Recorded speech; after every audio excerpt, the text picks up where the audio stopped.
Mtazamaji, kwa kauli hiyo mpaka aende nyumbani ndio tunamshirikisha wakili Kenneth Chesa, kwa sababu awali Raila Odinga alisema kwamba na kukariri kwa mara nyingine kwamba walipokonywa ushindi kwenye uchaguzi mkuu uliopita, na ndio sababu wakazindua ule mchakato wa kukusanya saini milioni 10 kabla ya mwisho wa wiki kesho ili kumuondoa mamlakani Rais William Ruto. Je, sheria inasemaje kuhusu taratibu za kumuondoa rais mamlakani? Asante sana wakili kwa kuungana nasi kwenye taarifa za mbio ya KTN. Uko salama? Niko salama Zubeida. Naam, asante sana kwa kuungana nasi. Ututoe sikio kuambatana na mjadala huu mzima. Je, katiba, sheria inasemaje kuhusu taratibu za kumuondoa mamlakani rais?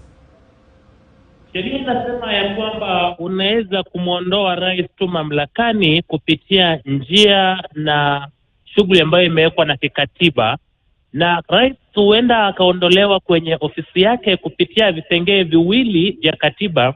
Kipengee cha kwanza ni kipengee 144 ambacho kinasema kwamba rais anaweza kuondolewa iwapo hawezi tenda majukumu ya afisi ya rais, hususan kama afya yake haimruhusu. Na kipengee 145 kinasema unaweza muondoa rais kwenye afisi iwapo atafanya mambo yafuatayo matatu. Kosa la kwanza, atakiuka katiba ya taifa la Kenya. Kosa la pili, atafanya makosa ya jinai katika sheria za nchi na sheria za kimataifa. Na kosa la tatu, iwapo maadili yake hayatakuwa mema. Hizo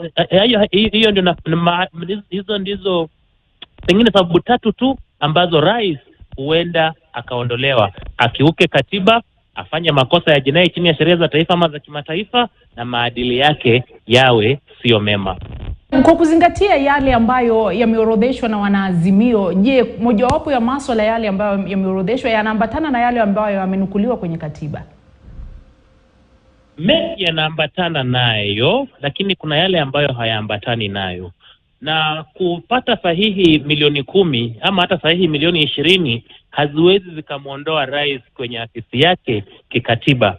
Rais anaweza kuondolewa tu kwa msingi uliowekwa na katiba.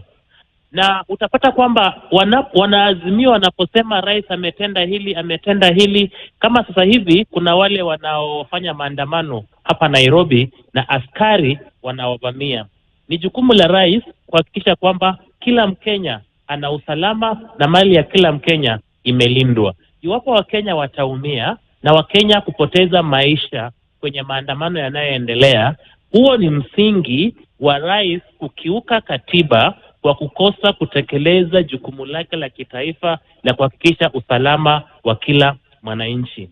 Kwa hilo wanaazimio huenda wakaenda bungeni kutafuta mmoja wao kwenye bunge la taifa atafute sahihi theluthi ya wabunge wote, theluthi moja ya wabunge wote waweke sahihi, kisha aanzishe mchakato wa kumuondoa rais kupitia njia ya kikatiba ambayo ni kupitia bunge la taifa. Kwa hivyo kuna masuala ambayo wameyataja yanayoambatana na mheshimiwa rais kukiuka katiba ya taifa la Kenya, lakini mengine ni masuala ya kisiasa ambayo hayawezi kuwa ya msingi wa kumuondoa rais.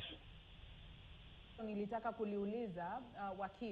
kuuliza swali kuambatana na kipengee hicho 145 cha katiba ambacho kinasema mbunge atawasilisha hoja bungeni na ni lazima.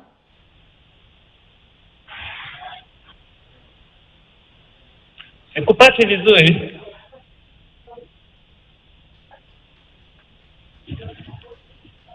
Naam, wakili, unanipata? Nakupata sasa. Naam, swali ambalo nililenga kuuliza ni kuhusiana na kile ambacho umekisema kuhusu kipengee 145 cha katiba ambacho kinasema hoja kuwasilishwa bungeni, hoja ya kutokuwa naye ana imani naye rais bungeni, kisha yule mbunge lazima apate thuluthi 2 ya wabunge. Kwa hivyo zile saini, japo zimeanza kukusanywa sasa hivi, haziwezi kutumiwa kama mojawapo ya ushahidi ambao unahitajika kuwasilishwa bungeni kumuondoa mamlakani rais. Katiba haikunuia kwamba Wakenya wangekusanya sahihi za kumuondoa rais. Kumbuka kwamba bunge la taifa ni bunge akilishi, linawakilisha Wakenya. Na iwapo mbunge ameanza mchakato wa kumuondoa rais, inamaanisha kwamba analifanya hilo kwa Wakili, niaba ya Wakenya. Kidogo nikukatize, na muona upande wa pili Raila Odinga na hutubu sasa hivi, yuko katika wakfu wa Jaramogi Oginga Odinga. Tutarudi kwako muda usiokuwa mrefu.